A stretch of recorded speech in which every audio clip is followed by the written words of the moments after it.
We cross to Sherwin Bryce-Pease in New York for Global Wrap from the United States. Good morning, Sherwin.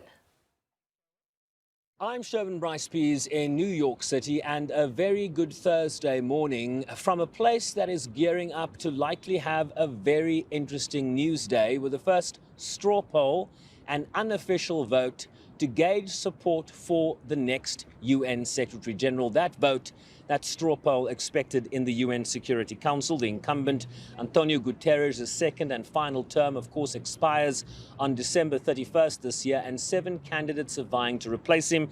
Michelle Bachelet, the first female president of Chile, the former president of Chile.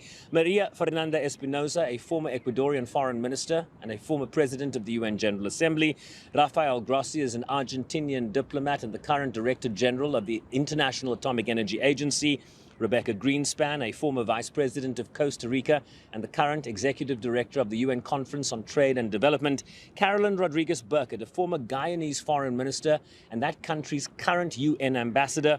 Macky Sall, a former President of Senegal, and veteran Ugandan diplomat Olara Otuni, who was nominated just days ago. Today's straw poll will give the first indication as to which candidates have support and which do not.